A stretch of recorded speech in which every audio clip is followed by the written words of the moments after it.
નમસ્કાર, આપ જોઈ રહ્યા છો પ્લેગ્રાઉન્ડ ધી સ્પોર્ટ્સ શો અને હું છું જય શર્મા. તો આવતીકાલથી ભારત અને ઇંગ્લેન્ડ વચ્ચે T20નો હાઈ વોલ્ટેજ ડ્રામા શરૂ થવા જઈ રહ્યો છે અને ત્યારબાદ 14મી જુલાઈથી જામશે વન ડેનો અસલી સંગ્રામ. ભલે આપણે T20 અને વન ડે બંને ફોર્મેટમાં દુનિયાની નંબર 1 ટીમ હોઈએ અને ડિફેન્ડિંગ T20 ચેમ્પિયનનું ટેગ પણ આપણી પાસે હોય, પણ અત્યારે ટીમ ઇન્ડિયાની સ્થિતિ થોડી ત્રિશંકુ જેવી દેખાઈ રહી છે.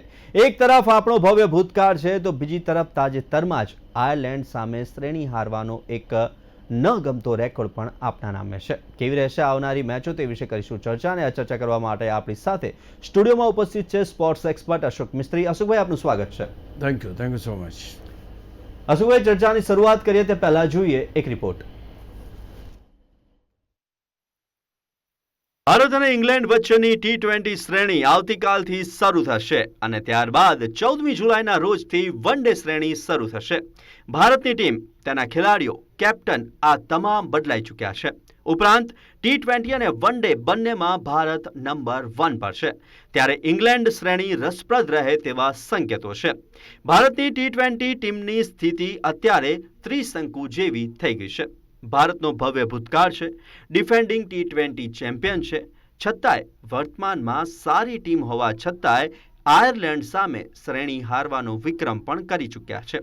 જ્યારે ઇંગ્લેન્ડ સામે હવે નવેસરથી નવી શ્રેણી રમવાની છે. અહીં પણ T20 શ્રેણી રમવા અલગ ખેલાડીઓ અને કેપ્ટન છે, જ્યારે વન ડેમાં વિરાટ રોહિત જેવા ધુરંધરો સાથેની ટીમ હશે. કોચ ગૌતમ ગંભીર માટે કપરા ચઢાણ છે, જ્યારે તમારે 22 વધુ ખેલાડીઓને હેન્ડલ કરવાના હોય. વૈભવ રમશે કે નહીં તે તો સવાલ ઊભો ને ઊભો જ છે.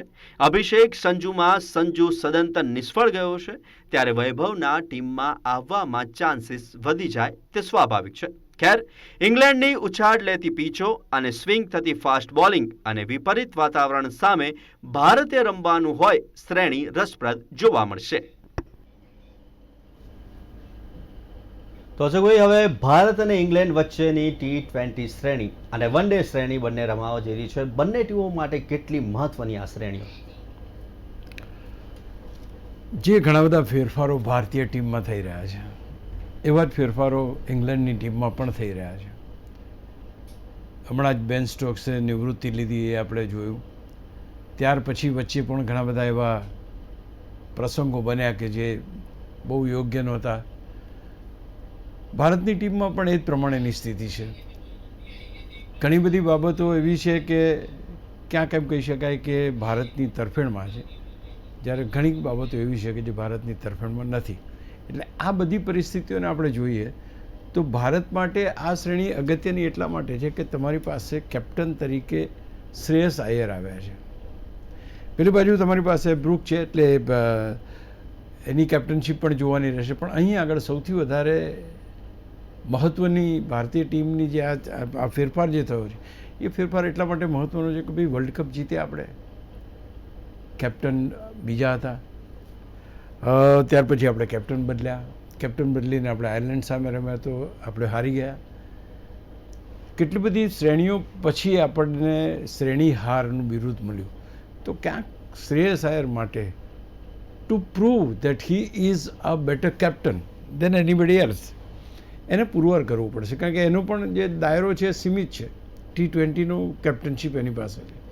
તો T20ની કેપ્ટનશીપ કેટલી સારી રીતે થઈ શકે, કેટલી અસરકારક રીતે થઈ શકે, કઈ રીતે ટીમને જીતાડી શકાય, કયા પેરામીટર્સ એના માટે કામ કરે છે, કઈ રીતે મારે ટીમ સાથે તાદાત્મ્ય સાધીને સારામાં સારો પરફોર્મન્સ આપે એ માટે ટીમ તૈયાર કરવી પડે. There are challenges are many. અચ્છા, બીજું, તમે જે રીતે આયર્લેન્ડમાં હાર્યા છો એટલે ક્યાંક બેક ઓફ ધ માઇન્ડ એ પણ છે કે એમાંથી બહાર નીકળવું છે. કેમ આપણી ટીમ હારે એવી નથી, એવરીબડી નોઝ ઇટ, પણ તે છતાં હાર્યા છે એટલે they wanted to come out of it. તો એ પણ એક મહત્ત્વની વસ્તુ રહેશે કે ભાઈ ઇંગ્લેન્ડ શું એ દબાણ જે બનાવ્યું છે આયર્લેન્ડે, એ આયર્લેન્ડના દબાણને બરકરાર રાખી શકે છે. Are they going to maintain the same pressure of previous series, એ બહુ મહત્ત્વનું રહેશે. એટલે શ્રેયસ અય્યરને પુરવાર કરવાનું છે કે ના, એ કોઈ જાતનું પ્રેશર મારી ટીમ પર નથી અને મારી ટીમ કોઈ પ્રેશર વિના રમે છે. T20ની આપણે એમ કહી શકીએ કે T20ની મેચોમાં હાર જીત બહુ નજીકનો મામલો બને છે તો આપણે આયર્લેન્ડની મેચોમાં જોયું, કારણ કે 1 રનથી ભારત હારી ગયું. અને એ જ પ્રમાણે ભલે આપણે ભારત નંબર 1 છે છતાં પણ મેચ હારીએ નહીં અથવા તો 5-0થી જીતીએ એ પ્રકારની અપેક્ષા રાખવી અસ્થાને નથી. અત્યાર સુધીમાં આ રીતે જ ભારત જીતતું આવ્યું છે. વન ડે શ્રેણીની વાત કરું તો વન ડે શ્રેણીમાં પણ બહુ જ રસપ્રદ પરિસ્થિતિ છે, કારણ કે જે ખેલાડીઓ રોહિત શર્મા અને વિરાટ કોહલી જેવા ક્રાઉડ પુલિંગ ખેલાડીઓ છે એ માત્ર એ શ્રેણીમાં જ જોવા મળશે તમને. એટલે બધી રીતે જોવા જાવ તો ત્યાં પણ ગિલને પુરવાર કરવાનું છે કે ભાઈ હું વન ડેનો સારો કેપ્ટન છું. એટલે આ બધી પરિસ્થિતિઓમાં જે ફેલ્યોર આપણી આવી આયર્લેન્ડ સામે, જે રીતે કેપ્ટનશીપ રહી આયર્લેન્ડ સામે, જે વાતાવરણ સાથે આપણે તાદાત્મ્ય સાધી ના શક્યા એ વાત, આ બધી જ વાતોને તમારે રિકવર કરવાની છે. એટલે કે જે ગુમાવ્યું છે એને પાછું મેળવવાનું છે અને you have to fight a new battle. અને એટલા માટે ભારત માટે ખેલાડીઓ અને કેપ્ટન અને મેનેજમેન્ટ આ ત્રણેય માટે આ શ્રેણી એક પડકારરૂપ છે. બિકોઝ અહીંયા આગળ પેલા જે બોલિંગ પડશે કોઈ શરમ નહીં રાખે. બોલ પડશે એટલે સીધો બાઉન્સ થશે, સ્વિંગ પણ થશે, ચિલ્ડ એટમોસ્ફિયર હશે, સો everything is going against you. એટલે એ આયર્લેન્ડમાં જે સ્થિતિ સર્જાય એ સ્થિતિ ના સર્જાય એ માટે તમારે તૈયારીઓ કરવાની છે કે ભાઈ એ વાતાવરણ સાથે કેટલા તમે એડપ્ટ થઈ શક્યા છો. તો it's a big challenge to Indian team. આમ તો વન ડે અને T20માં આપણે નંબર 1 છીએ એટલે ચેલેન્જ એવું હોય નહીં એમ આપણે માનતા હતા, પણ તાજેતરની ઘટના જે ઘટી છે એના કારણે ક્યાંક તમારી જે વિચારસરણી છે એની ઉપર થોડી બ્રેક મારવી પડે કે ભાઈ આવું પણ થઈ શકે છે. જે અશોકભાઈ, હવે છેલ્લા આપણે ઘણા સમયથી વૈભવને લઈને ચર્ચા કરી રહ્યા છે, તો શું વૈભવ આવતીકાલે ડેબ્યુ કરશે? જે રીતે ભારતનું ટોપ ઓર્ડર નિષ્ફળ ગયું છે, શું ફેરફાર થશે ખરો? વૈભવનો સમાવેશ થશે ટોપ ઓર્ડરમાં? વૈભવ અત્યારે હું માનું છું કે સૌથી લોકપ્રિય કેરેક્ટર બની ગયું છે કે જે વ્યક્તિ તરીકે કે વૈભવ. તો નાનું બાળક બી કે વૈભવને કેમ નથી રમાડતા, ઉંમરવાળા વ્યક્તિઓ કે વૈભવને કેમ નથી રમાડતા. He is the talk of the town now. He is such a sensational player કે એને જોવા માટે સમગ્ર વિશ્વ અત્યારે તૈયાર છે. Everybody wanted to see this main.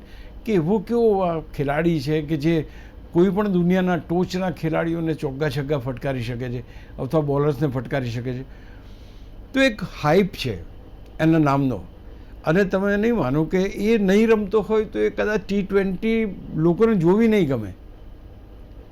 જે રીતે આયર્લેન્ડમાં ના રમ્યો અને ટીમની સ્થિતિ થઈ, સંજુ સેમસનના બહાર જવાના ચાન્સીસ સૌથી વધારે અહીંયા લાગી રહ્યા છે, કારણ કે જે પ્રદર્શન એને ક્યારે લોબિંગ કરનારો તો એમ પણ કહે છે કે 2 જ મેચની અંદર એને તમારે પડતો મૂકવાનો કોઈ અવસર બનતો નથી. બટ અહીંયા આગળ તમે કહો કે આટલી જ્યારે કીન કોમ્પિટિશન હોય તો તમે કેટલી મેચો સુધી એક ખેલાડીને રમાડશો કે જે રમી નથી શક્યો. તો સંજુ સેમસનનો જે રીતે અત્યાર સુધીનું પ્રદર્શન રહ્યું છે અને જે આ મેચ આયર્લેન્ડ સામે આપણે જોયું, ક્યાંક ને ક્યાંક આપણે એમ માની શકીએ કે એની જગ્યાએ વૈભવ સૂર્યવંશી ટીમમાં આવવો જોઈએ. બીજી વાત, વૈભવ સૂર્યવંશીને ઘણા એમ કીધું કે એને બેન્ચ ઉપર બેસાડો, એને રૂમની અંદર એટલે ડ્રેસિંગ રૂમની અંદર બેસાડો, એનો ટેવ પાડો. કોઈક એને કહે છે કે થોડું પાણી પીવડાવવા દો.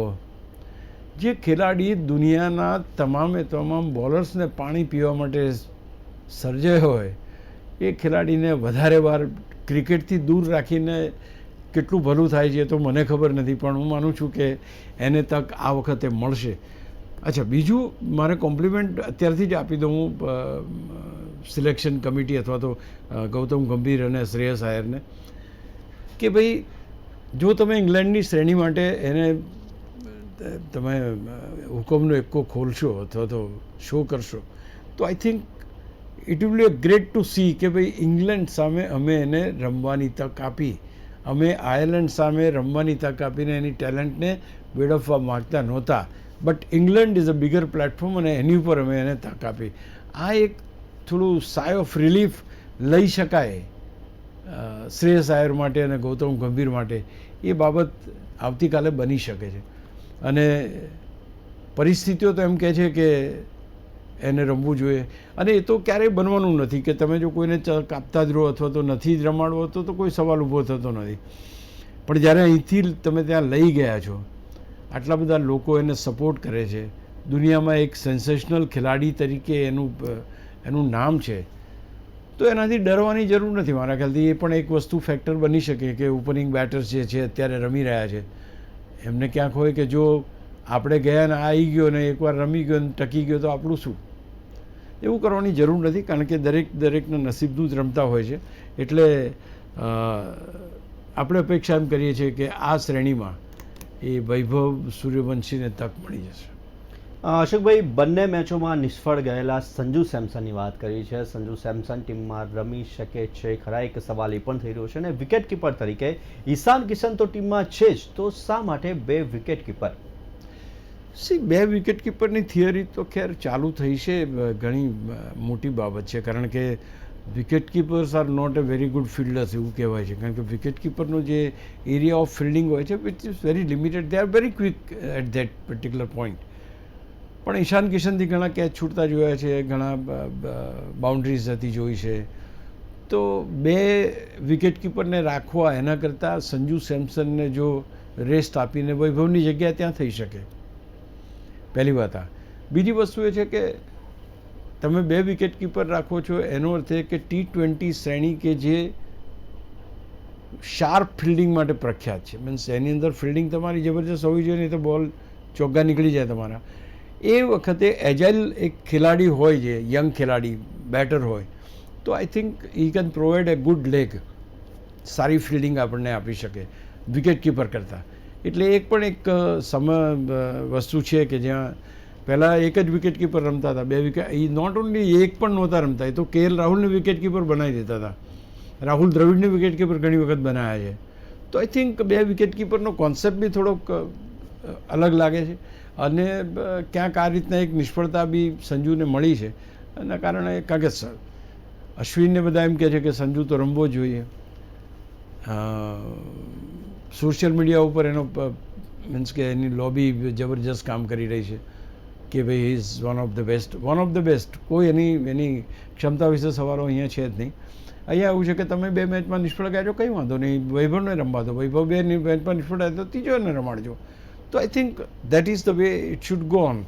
તો આપણે એ અપેક્ષા રાખીએ કે ટોપમાં થોડી જગ્યા થાય જ્યાં વૈભવ રમે, અને બને ત્યાં સુધી 2 વિકેટ કીપરને બદલે 1 વિકેટ કીપરની થિયરીથી પણ જો રમાય તો એ પણ સારું કરી શકાય.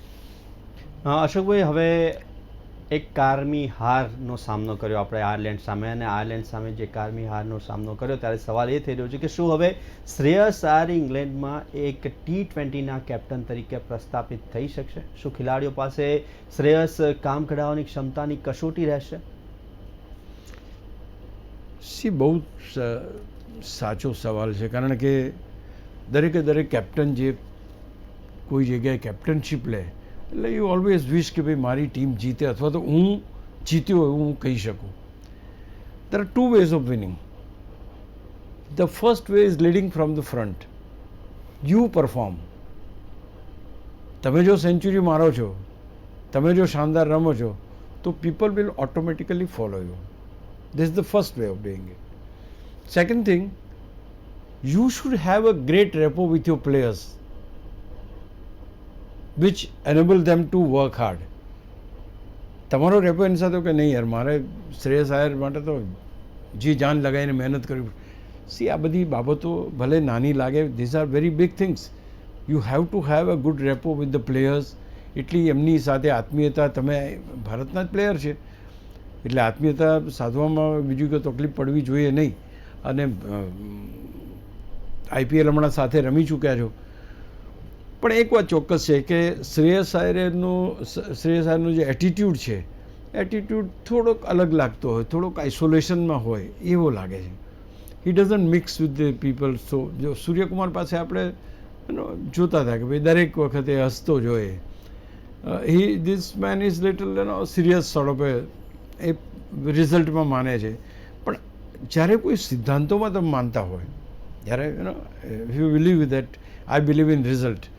So when you are telling that you believe in result, then a performance should start from your end. એટલે એ વસ્તુ અગત્યની છે, એણે સેટલ થવું જ પડશે. કારણ એવું છે, અહીંયા જો તમારી પાસે કેવી પરિસ્થિતિ છે જય, કે T20માં તમે એક કેપ્ટન સામે રમો છો, વન ડેની અંદર તમે બીજા કેપ્ટન સામે રમો છો. તમે કયા કેપ્ટનની સાથે એડપ્ટ થઈને રમવાના? એની વિચારસરણી અલગ છે, આની વિચારસરણી અલગ છે. તો બહુ જ અહીંયા આગળ જરૂરી છે કે તમે તમારી ગ્રીપ મેળવી લો. કારણ કે એવું બને કે કાલ સવાર ઉઠીને શુભમન ગિલને કહી દે કે ભાઈ તું પણ T20નું કેપ્ટનશીપ તું સંભાળી લે. પહેલાં હતું જ એ જ રીતના કે પરિસ્થિતિ એ રીતે જ આગળ વધી રહી હતી, પણ ત્યાં શ્રેયસ આયરની એન્ટ્રી થઈ છે. તો yes, everything lies on Shreyas Iyer two prove himself. કારણ કે જે ખેલાડી ટીમમાં પણ ના હોય, હવે કેપ્ટન તરીકે એને પરફોર્મ કરવાનું છે, અને એ પરફોર્મ કરીને જો રન્સ ના બને અને પરફોર્મન્સ ના થાય, રન્સ નહીં બને તો પરફોર્મન્સ નહીં થાય, કારણ કે he is one of the bigger batsman, બહુ મોટો બેટ્સમેન છે. એટલે એનું રમવું ભારતીય ટીમ માટે જરૂરી છે. એટલે લેટ્સ સી, હજુ પાસરામાં પહેલી પૂણી છે, પણ જે પહેલી શ્રેણી એ ગઈ ને એ થોડી મિક્સ ગઈ હોત તો સારું હતું, કે એક જીત્યા હોત તો કંઈક સારું હતું. આમાં 2 મેચો હારી ગયા આપણે, એના હિસાબે વધારે જરા એ થઈ. અને yes, it is definitely setback for the captain. પણ એટ ધ સેમ ટાઈમ આપણે જોઈએ છે કે ઇંગ્લેન્ડમાં હવે શું કરે છે, કારણ કે એક ફ્રેશ 5 મેચો મળી છે તમને. પહેલી તો આપણને ખબર જ હતી કે વચગાળાની એક ટાઈમપાસ સિરીઝ જેવું હતું. એટલે તો 3 મેચની સિરીઝ નથી, ખાલી 2 જ મેચની હતી કે ભાઈ ત્યાં જઈને પછી ત્યાં જવાનું છે. પણ એમાં જે પરિસ્થિતિ બની ને એ અનુકૂળ નહોતી. હવે now it is a 5 match series. Now કેપ્ટનને પોતાની રીતે કામ કરવાનો પૂરેપૂરો સ્કોપ આ શ્રેણીમાં મળશે. એટલે yes, after this series he should be established captain of Indian T20 team. અશોકભાઈ, હવે વન ડેની વાત કરીએ, T20ની તો વાત કરીએ, વન ડેની વાત કરીએ તો રોહિત શર્મા પોતાનું ઓપનિંગનું સ્થાન જાળવી રાખશે? એક મોટો સવાલ એ છે, ને શું તેના વન ડે વર્લ્ડ કપ રમવા વિશે કોઈ સમાચાર આવી શકે છે? સાથે જ વિરાટ કોહલીનો રોલ કેવો રહેશે વન ડે શ્રેણીમાં? આ 2 દિગ્ગજ ખેલાડીઓ ડેફિનેટલી છે, એમાં કોઈ શંકાને સ્થાન નથી. જે રીતે વિરાટ કોહલી રમે છે, રન્સ કરે છે, જે રીતે ઇન લાઇમલાઇટ રહે છે, એના કરતાં રોહિત શર્મા થોડા ઓછા રહે છે.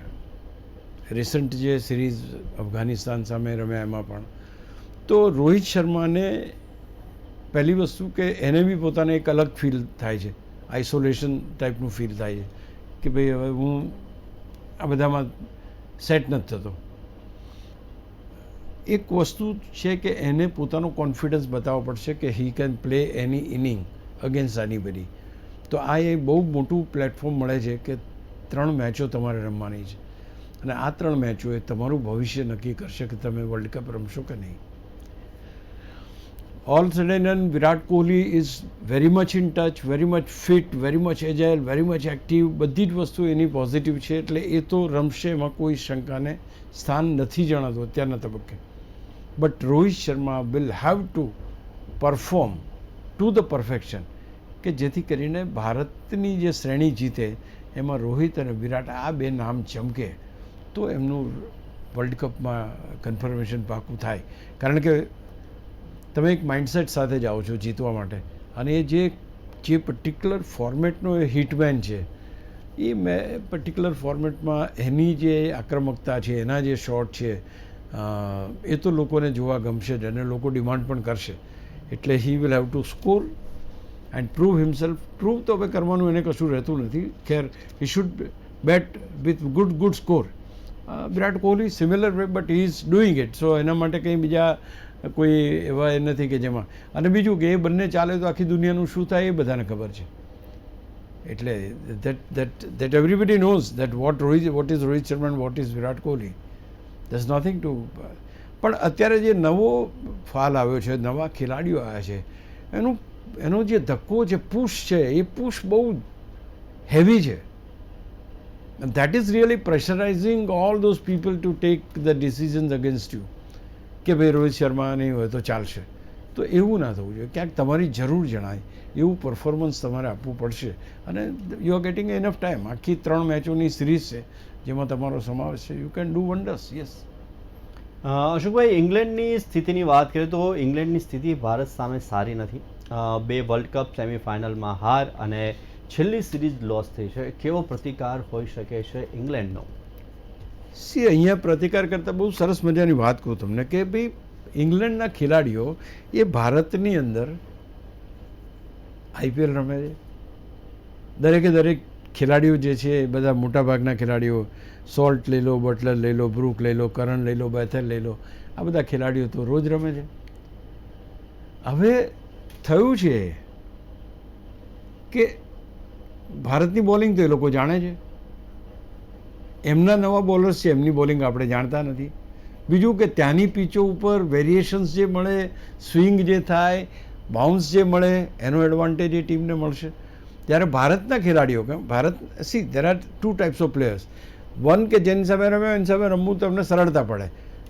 બીજો બુમરાહ જેવો ખેલાડી કે એની પાસે વેરિએશન ખતરનાક હોય, એટલે ભલે તમે આગલી વખત રમ્યા હોય એને ચોગ્ગો માર્યો હોય પણ બીજી વખત તમને બોલ્ડ કરી નાખે. અહીં આગળ ફર્સ્ટ સેટ ઓફ પ્લેયર્સ નથી આપણી પાસે. તો હવે તમારી પાસે જે પ્લેયર્સ છે એમાં તમારે કરવું. અને એ વખતે ઇંગ્લેન્ડના ખેલાડીઓ ભારતની આ જેટલા ખેલાડીઓ અત્યારે રમી રહ્યા છે એ બધા પ્રસિદ્ધ છે, હર્ષિત છે, નીતિશ છે, પ્રિન્સ યાદવ છે, કે જે આ બધા ખેલાડીઓ આઈપીએલમાં રમી ચૂક્યા છે. એટલે ઇંગ્લેન્ડ પાસે પ્લસ પોઈન્ટ છે અને એ પ્લસ પોઈન્ટ સાથે મેદાને ઉતરશે અને એમને એડવાન્ટેજ જે મળવાનો છે એ છે એટમોસ્ફિયરનો, સ્વિંગનો, બાઉન્સનો, ત્યાંની પીચોનો, ત્યાંના લોકોનો.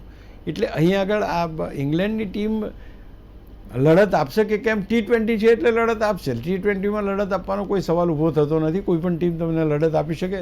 આપણને હમણાં જ લડત બહુ જબરજસ્ત જોવા મળી પણ ગઈ છે.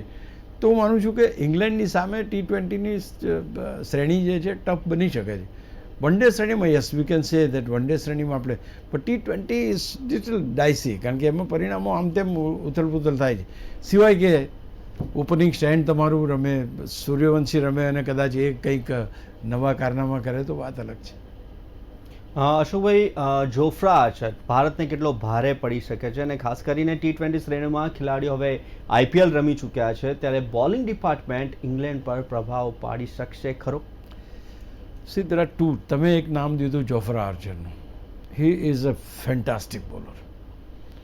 એની પાસે જે સ્પીડ છે એ સ્પીડ કોઈની પાસે નથી. એટલે એ તો તમને ખતરનાક સાબિત થાય એમ છે જ. હવે બહુ સરસ વાત બીજી આવે છે. જોફ્રા આર્ચર નેટની અંદર સૂર્યવંશીને બોલિંગ કરી છે. એની સામે તો ક્યારેય રમ્યો નથી, કારણ કે એક જ ટીમમાં હતા. રસપ્રદ જોવાનું એ રહેશે કે જો વૈભવ આવે છે ટીમમાં તો એ જોફ્રા આર્ચરનો સામનો કેવી રીતે કરે છે. એણે નેટમાં બહુ એને શોટ રમ્યા છે અથવા તો રમ્યો છે, પણ વેન ઇઝ કમિંગ ફ્રોમ ઇંગ્લેન્ડના ખેલાડી તરીકે જ્યારે આવે છે ત્યારે કેટલું જબરજસ્ત રીતે એનો સામનો કરે છે એ જોવાનું રહેશે. બીજું, તમે કહ્યું એ પ્રમાણે કે જે ખેલાડીઓ આઈપીએલ રમી ચૂક્યા છે એની બોલિંગ રમવામાં કોઈ વાંધો આવશે નહીં, પણ જે એડવાન્ટેજ ઇંગ્લેન્ડને મેં કહ્યું એ પ્રમાણે કે ભાઈ ત્યાંના વાતાવરણનો, ત્યાંના બાઉન્સનો, ત્યાંની પીચનો એ એક્સપિરિયન્સ એમની સાથે જ. એટલે આ થોડીક ડાયસી આ સિરીઝ છે અને શ્રેયસ આયરની કેપ્ટનશીપ નવી છે. એટલે બહુ જ મહત્ત્વનું છે કે આ 5 મેચો ભારત જીતે અથવા તો શ્રેણી ભારત જીતે તો I think we will have something to say કે હા અમે ઇંગ્લેન્ડમાં સારું પ્રદર્શન કર્યું છે. તો આથી આજની ચર્ચા ભારતનો ઇંગ્લેન્ડ પ્રવાસ, અને આ ચર્ચા કરવા માટે અશોકભાઈ અમારી સાથે જોડાયા તે બદલ ખૂબ ખૂબ આભાર. Thank you. તો આવી જ રીતના દરેક સ્પોર્ટ્સ ઇવેન્ટ્સના પ્રિવ્યૂ, રિવ્યૂ, એનાલિસિસ અને ડિસ્કશન માટે જોતા રહો પ્લેગ્રાઉન્ડ ધી સ્પોર્ટ્સ શો. નમસ્કાર.